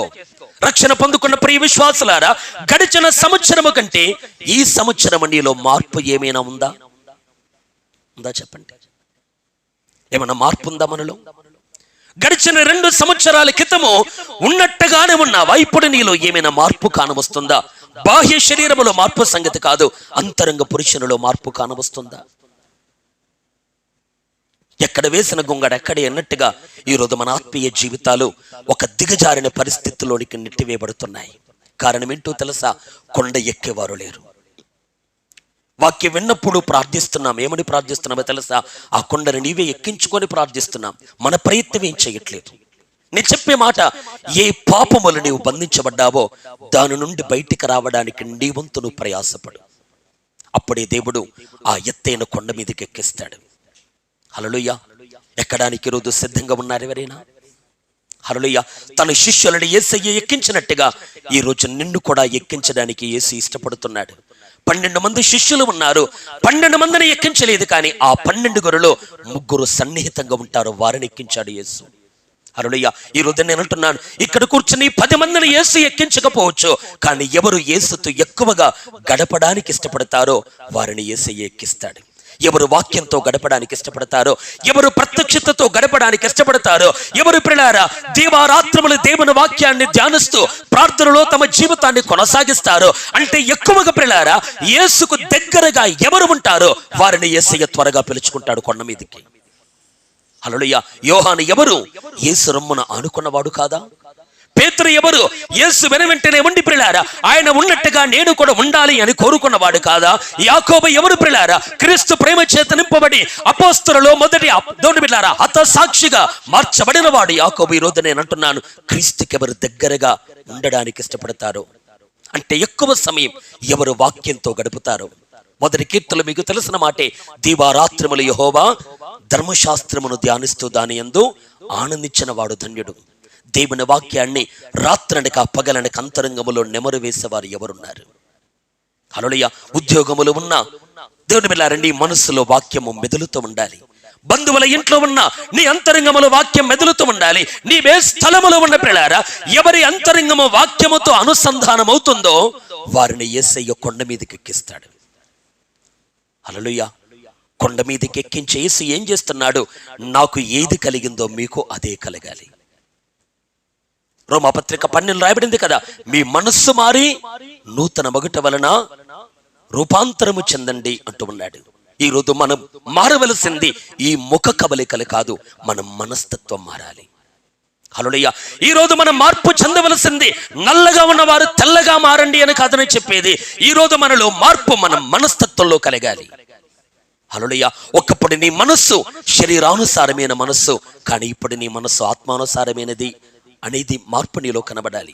ఒకప్పుడు నీవు భూ సంబంధమైన సంగతులు వెతికేవాడవు, ఇప్పుడు పైనున్న వాటిని వెతికేవాడవని ఆ మార్పు నీ లోపల కాన రావాలి. అది కాన రావాలంటే తప్పదు, కొండ ఎక్కాలి. హల్లెలూయా. కొండ ఎక్కడానికి ఎవరు ఈరోజు ఇష్టపడుతున్నారు? అయ్యా నేను కొండ ఎక్కితేనే నాలో మార్పు కానవస్తుంది. నువ్వు మామూలు ఇనుప కడ్డీవే కావచ్చు, కానీ నిన్ను ఎవడైనా ముట్టుకోగలడు.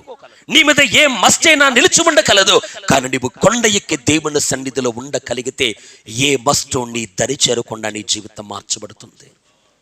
అందుకే నేను అంటున్నాను, ఈ సంగారెడ్డిలో ఉన్న సంఘం దేవుని సన్నిధిలో ఉన్న సంఘముగా మాత్రమే కాదు, దేవుని సన్నిధిని మోసుకొని పోతున్న సంఘముగా దేవుడు మనల్ని దీవించునుగాక.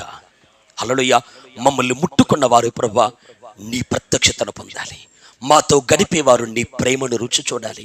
మాతో మాట్లాడేవారు నీ రక్షణ ఆనందము దగ్గరికి రావాలి. ఈ కోరిక నాకైతే ఉంది, మీకుందా? మమ్మల్ని చూసిన వారు, మా దగ్గరకు వచ్చిన వారు తిన్నారా పోయారా ఇది కాదయ్యా, మా దగ్గరకు వచ్చిన వారు నీ ప్రేమను అనుభవించాలి.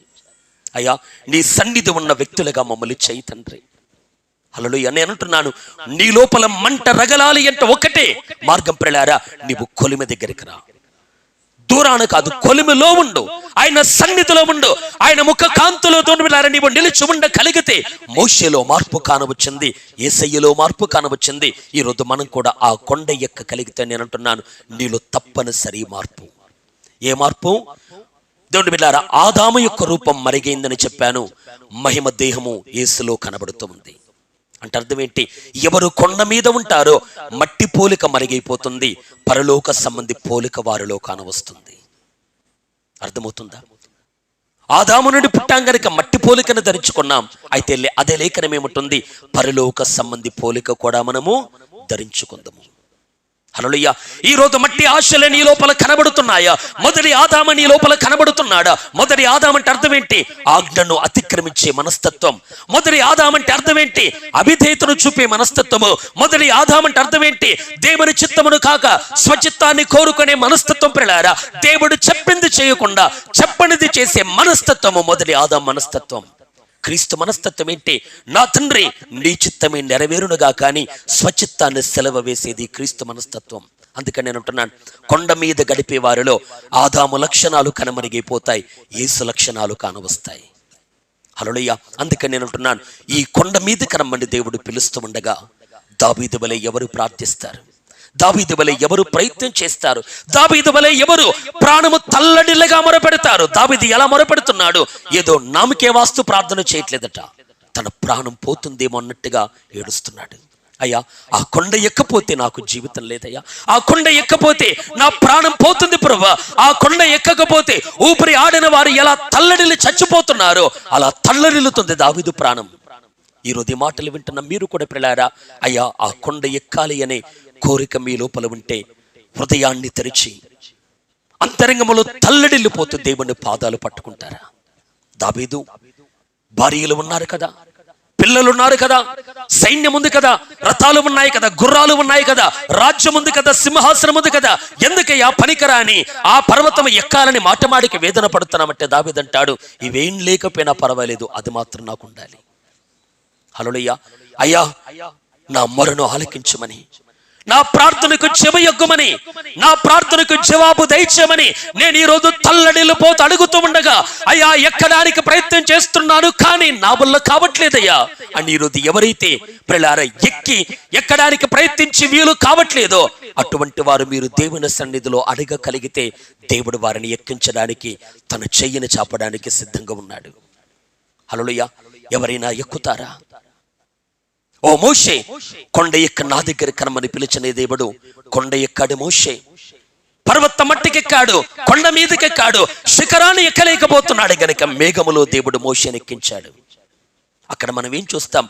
నీకు చాతనైనంత మట్టుకు నువ్వురా, మిగతాది దేవుడు ఎక్కిస్తాడు. హల్లెలూయా. ఎక్కించిన తర్వాత మోషేకు ప్రత్యక్షత రాలేదా? ముఖరూపం మారలేదా? ఉపదేశం దొరకలేదా? మందిరాన్ని ఎలా కట్టాలో ప్రత్యక్షత మోషేకు దొరకలేదా? ఈరోజు ఈ సందేశాన్ని వింటున్న మీతో ముగింపులో నేను చెప్తున్నాడు ప్రియులారా, నీ బ్రతుకును కట్టుకోవాలి అనంటే, నీ ఆత్మీయ జీవితం అనే ఆలయాన్ని కట్టుకోవాలంటే, స్థానిక సంఘం అనే మందిరాన్ని కట్టాలి అనంటే కొండ కింద ఉన్న అహరోనులకు వీలు కాదు, కొండ ఎక్కిన మోషేలేకి వీలవుతుంది. హల్లెలూయా. కొండ కింద ఉన్నవారు దూడల వెనకాల పరిగెత్తుతున్నారు. కొండ కింద ఉన్నవారు పాలెము లోపల తినుచు త్రాగుచు నాట్యం చేస్తూ ఉన్నారు.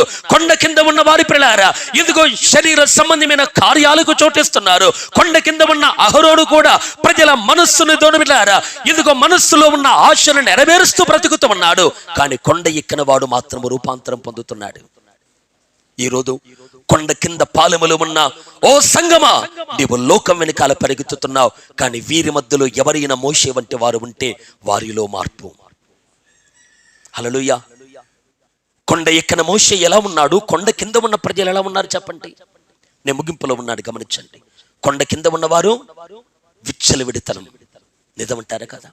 జనులు తినుటకు త్రాగుటకు మొదలు పెట్టారట. కూర్చొని తిన్నారు, తిన్నదరిగే వరకు నాట్యం చేస్తూ ఉన్నారు. అహరోను తంటున్నారు, ఓ అహరోను, మా ముందు నడిచే ఒక దేవత మాకు కావాలి అనగానే అహరోను బంగారం అంతటి పోగు చేసి ఒక దూడను తయారు చేశాడు. ఏమంటున్నాడు? ఓ ఇశ్రాయేలు, నిన్ను విమోచించిన ఆ దేవుడు ఇదే అని దూడను చూపిస్తూ ఉన్నాడు. ప్రజలందరూ ప్రియులారా తింటూ త్రాగుతూ నాట్యం చేస్తూ విచ్చలవిడిగా తమకు నచ్చినట్టుగా జీవిస్తూ ప్రియులారా వారు ఏం చేస్తున్నారు అంటే దేవుడు నియమించిన త్రోవ నుండి వారు తొలగిపోయారట. ఈరోజు ఒక్క మాట నీవు ఆలోచించు, నీ బ్రతుకులో ఒక క్రమం అనేది ఉందా చెప్పండి. విశ్వాసులారా, మన బ్రతుకుల్లో మనకంటూ ఒక క్రమం ఉందా? ఏమైనా చేయగలుగుతున్నాం, ఏమైనా మాట్లాడగలుగుతున్నాం, ఎటైనా వెళ్ళగలుగుతూ ఉన్నాం, ఏ పాపమైనా చేయడానికి తెగిస్తున్నామంటే దాని అర్థం నీవు కొండ మీద కాదు, నువ్వు పాలెములో ఉన్నావు. కొండ మీద మహిమ ఉంది, పాలెము లోపలికి ఉగ్రత రావడానికి సిద్ధంగా ఉంది. హల్లెలూయా. ఎవరు విచ్చలవిడిగా బ్రతుకుతున్నారో, ఎవరు దేవుని సన్నిధిని నిర్లక్ష్యపరుస్తూ ఉన్నారో, ఎవరు దేవుని పిలుపుని పిల్లల బేఖాతరు చేస్తూ ఉన్నారో అట్టి వారిని దేవుడు దండించడానికి తన ఖడ్గాన్ని పట్టుకుని ద్వారము దగ్గర నిలబడ్డాడు. అందుకే ఈరోజు ఈ మాటలు వింటున్న మన పిల్లారా పాలెమును విడిద్దాం. హల్లెలూయా. భూ సంబంధమైన సంగతులను విడిద్దాం. శరీరానుసారమైన జీవన స్థితిగతిని వదులుకొని ఆ కొండని ఎక్కుదాం. ఆ కొండ మీద దేవుడు నిన్ను తన వంటి వాడిగా మారుస్తాడు. నీ లోపల ఆయన రూపమే కొట్టొచ్చినట్టుగా కానవస్తుంది. కనుక ఈ ప్రత్యక్షత పొందడానికి ఈరోజు విత్తబడ్డ ఈ సందేశం ఎదుట మనమందరం ఒక తీర్మానం చేస్తూ దావీదు వలె ప్రార్థన చేద్దాం. దయచేసి అందరూ కూడా మోకాల మీదకి రండి. హల్లెలూయా, హల్లెలూయా, హల్లెలూయా. అందరూ మోకరించి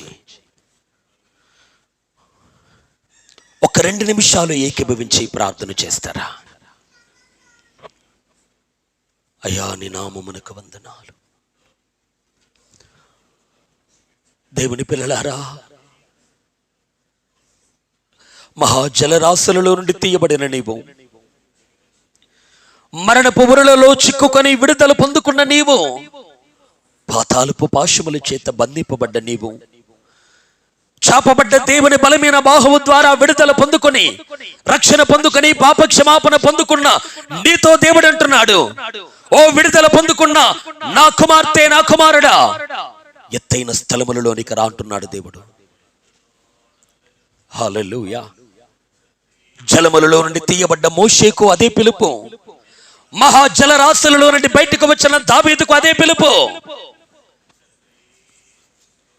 అయ్యా నీవు నన్ను పిలుస్తున్నావు, కానీ నాకు చేత కావట్లేదయ్యా, నాకు శక్తి చాలటం లేదు ప్రభువా. అయ్యా నీ వలె మారాలని కోరిక నాకుంది, కానీ అలా మారడానికి నాకు వీలు కావట్లేదు ప్రభువా. ఎవరైనా ప్రయత్నం చేసేవారున్నారా? అయ్యా నీకు నచ్చని లక్షణము నా బ్రతుకులో ఉందయ్యా, ఇది నాకు నచ్చట్లేదు ప్రభువా. నీవు అసహించుకునే పాపం నాలో ఉంది ప్రభువా, అది నాకు నచ్చట్లేదు ప్రభువా, కానీ దాన్ని జయించలేకపోతున్నాను. అయ్యా 4 అడుగులు ముందుకేసి మళ్ళీ 4 అడుగులు వెనక్కి వెళ్ళిపోతున్నాను ప్రభువా, జారిపోతున్నాను, మళ్ళీ పడిపోతున్నాను. హల్లెలూయా, హల్లెలూయా. దావీదు అడుగుతున్నాడు, అయ్యా నన్ను ఎక్కించవా తండ్రి. ఆ ఎత్తైన కొండ మీదకి నన్ను ఎక్కించమని దావీదు అడుగుతూ ఉన్నట్లుగా ఈరోజు ఎవరైనా ప్రార్థిస్తారా? పెదవులలో నుండి వచ్చే ప్రార్థన కాదు, తల్లడిల్లిపోతూ అడుగుతున్నాడు. తన ప్రాణం పోతుందేమో అన్నట్టుగా దావీదు అడుగుతూ ఉన్నాడు. హల్లెలూయా, హల్లెలూయా. ఆకాశములు దాటి గ్రహ మండలాలు, నక్షత్ర మండలాలు, అనేక గెలాక్సీలు దాటి, సౌర కుటుంబాన్ని దాటి ఈ ప్రపంచం మీదకి దేవుడు వచ్చి కొండ మీద నిలబడి ఉంటున్నాడు. ఈ కొండ దగ్గరికి రాని. హల్లెలూయా, హల్లెలూయా. పాలెములో ఉండి నాకు ప్రత్యక్షత ఇవ్వు అని అడగకు, కొండ ఎక్కు, దేవుడు ప్రత్యక్షత ఇస్తాడు. హల్లెలూయా, హల్లెలూయా. ఈరోజు విశ్వాసులలో మార్పు కానరావట్లేదు. హల్లెలూయా. వారి ముఖ చర్మము మారట్లేదు, వారి మనస్తత్వాలు మారట్లేదు. ఎన్ని సంవత్సరాలు గడిచినా మార్పు కానరావట్లేదు. కొంతమంది కొండ ఎక్కని వారైతే, కొంతమంది కొండ ఎక్కిన అక్కడ నిలవని వారు, కొందరు కొండ ఎక్కిన అక్కడ నిలకడగా ఉండలేని వారు. దేవుడు తన సన్నిధితో నిన్ను కప్పాలి అని అనుకుంటూ ఉండగానే నువ్వు మళ్ళీ కొండ దిగొచ్చేస్తున్నావు. నీ వంతు ప్రార్థన చేశావు, దేవుడు నీకు జవాబు ఇవ్వాలి అనుకోగానే నీతో మాట్లాడాలి అని దేవుడు అనుకుంటూ ఉండగానే నీవు కిందికి దిగొచ్చేస్తున్నావు. దేవుడు అంటున్నాడు, కొండ ఎక్కి నా యొద్ద అక్కడ నీవు నిలిచి ఉండాలి. ఒక రోజున్నాడు, 2వ రోజున్నాడు, 3వ రోజు రాత్రి పగలు, 10 రోజులు, 20 రోజులు, 30 రోజులు ఎంతగా మోషే దేవుని సన్నిధిలో నిలిచి ఉన్నాడో అంతగా మోషేలో మార్పు కానవస్తుంది. మనకు మాదిరి చూపించడానికి యేసయ్య ఆ రూపాంతరపు కొండను ఎక్కలేదా? రక్తమాంసములలో పాలువాడిన క్రీస్తు మొదటి ఆదాము యొక్క శరీరములో, రక్తములో, మాంసములో పాలువాడిన క్రీస్తు ప్రియులారా, కొండ ఎక్కి దేవుని సన్నిధిలో గడుపుతూ ఉండగా ఆదాము లక్షణాలు మరిగైపోతున్నాయి, నిజమైన దేవుని కుమారుని లక్షణాలు కానవస్తున్నాయి. మట్టి శరీరం మహిమ శరీరంగా రూపాంతరము చెందినది. మామూలు వస్త్రాలు మహిమ కలిగిన వస్త్రాలుగా మార్చబడుతున్నాయి. కొండ ఎక్కితే రూపాంతరపు స్థితి నీకు దొరుకుతుంది. కొండ ఎక్కితే నీ మనసు ఇంకా మారుతూ ఉంది. హల్లెలూయా, హల్లెలూయా, హల్లెలూయా. ఎవరు మారుతూ మారుతూ మారుతూ ఉంటారో వారిని యేసయ్య తన రాకర్లో పూర్తిగా మార్చి తీసుకొని పోతాడు. హల్లెలూయా. మార్పు లేని వారిని కాదండి, మార్పు లేని వారిని యేసు కొనిపోడు, మారుతూ ఉన్న వారిని దేవుడు కొనిపోతాడు. హల్లెలూయా, హల్లెలూయా. ఎవరు మనస్సును మార్చుకుంటూ రూపాంతరము చెందుతూ ఉన్నారో, ఎవరు తమ బ్రతుకును మార్చుకుంటూ రూపాంతర స్థితిని పొందుకుంటూ ఉన్నారో, ఎవరు ప్రియులారా ఆదాము లక్షణాలను జయిస్తూ కడపటి ఆదామైన యేసయ్య లక్షణాలను సంపాదించుకుంటూ ఉన్నారో, అలా మారుతూ ఉన్న వారిని యేసయ్య వస్తాడు, రెప్పపాటులో వారిని మార్చి తీసుకొని పోతాడు. హల్లెలూయా, హల్లెలూయా. నేడో రేపో నా ప్రియుడేసు మధ్యాకాశానికే తెంచును.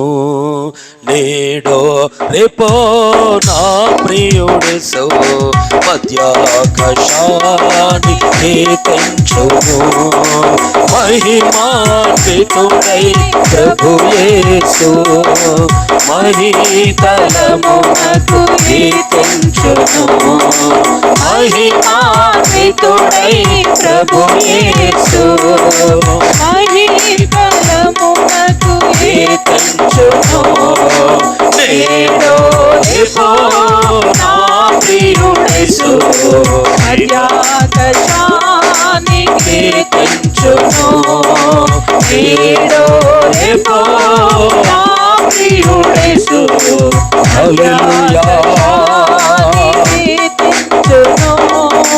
ప్రధాన దూత శబ్దముతో మన ప్రభు యేసు దిగి వచ్చును.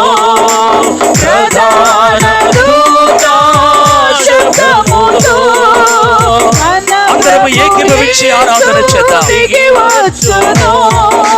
దీన శరీరము మార్చును. మహిమ శరీరముగా మారును. దీన శరీరము మార్పును. మహిమ శరీరముగా మారును. నేడో రేపో నా ప్రియుడేసు మధ్యాకాశానికే తెంచును. నేడో రేపో నా ప్రియుడేసు మధ్యాకాశానికే తెంచును. కడబోర స్వరము ధ్వనించగా ప్రియుని స్వరము వినిపించగా ఆమె కడబోర స్వరము ధ్వనించగా సంఘమాని పిలువబోతున్నాడు. ఆమె వినిపించగా వడివడిగా ప్రభు చెంతకు చేరేనా. ప్రియమార ప్రభు యేసును గాంచెనా. వడివడిగా ప్రభు చెంతకు చేరేనా. ప్రియమార ప్రభు యేసును గాంచెనా. నేడో రేపో నా ప్రియుడేసు మధ్యాకాశానికే తెంచును. నేడో రేపో నా ప్రియుడేసు మధ్యాకాశానికే తెంచును. నా ప్రియుడేసుని సన్నిధిలో వేదన రోదనలుండవు. నా ప్రియుడేసుని సన్నిధిలో వేదన రోదనలు మళ్ళీ పాడుదాం. ఆమేన్. నా ప్రియుడేసుని సన్నిధిలో వేదన రోదనలుండవు. నా ప్రియుడేసుని సన్నిధిలో వేదన రోదనలుండవు. హల్లెలూయా స్తుతి గీతాలతో నిత్యము ఆనందమే. ఆమేన్. హల్లెలూయా స్తుతి గీతాలతో నిత్యము ఆనందమే. నేడో రేపో నా ప్రియుడేసు మధ్యాకాశానికే తెంచును. నేడో రేపో నా ప్రియుడేసు మధ్యాకాశానికే తెంచును. ప్రధాన దూత శబ్దముతో మన ప్రభు యేసు దిగి వచ్చును.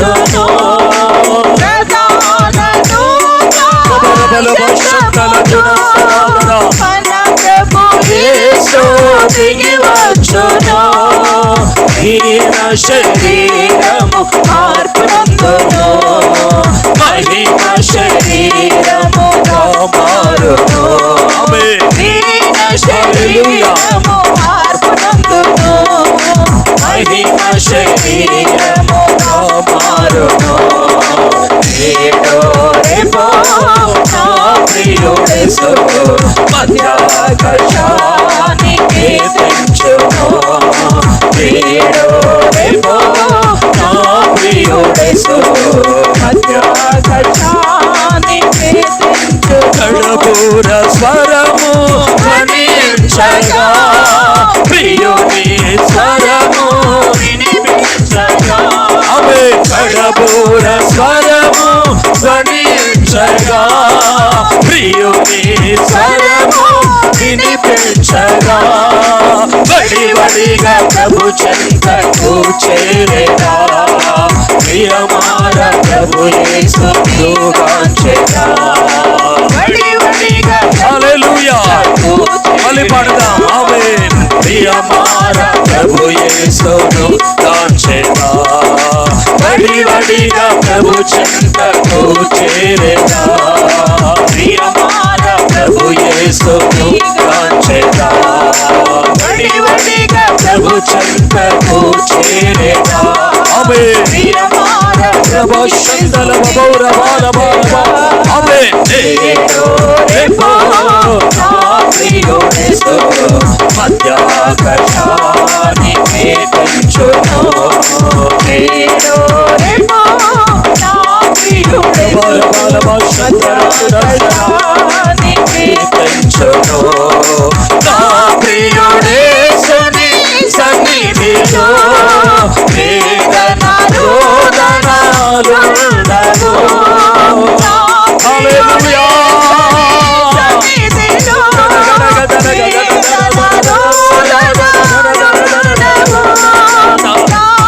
ప్రియుడేసుని సన్నిధిలో వేదన రోదన రవకమాల భాషంతరాచుడా కమలాబర బౌర బాల భాషంతులాదరాదరాదరాదరాదరాదరాలుడవు హల్లెలూయా స్తుతి గీతాలతో నిత్యము ఆనందమే హల్లెలూయా స్తుతి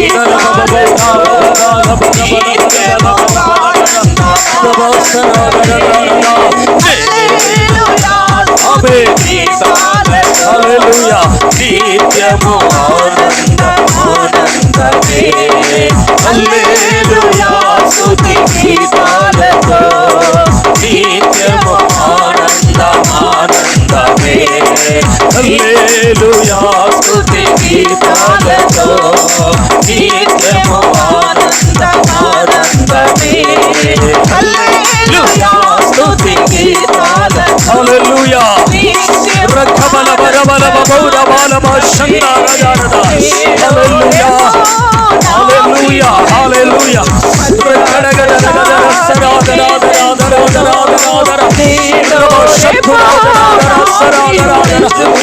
హల్లెలూయా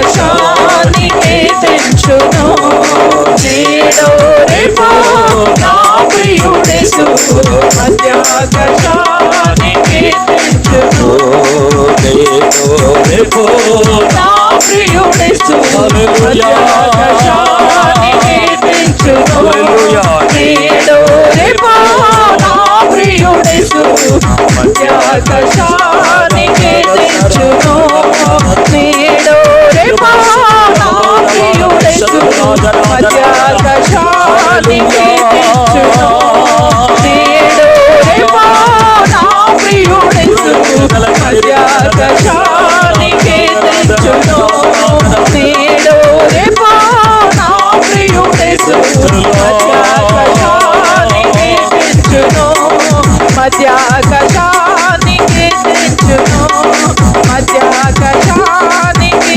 తెంచును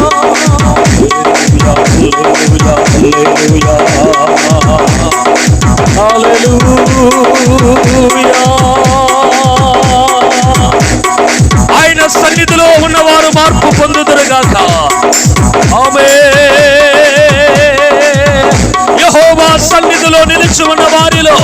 మార్పు కానవచ్చునుగాక. ఆమేన్. హల్లెలూయా. Thank you lord.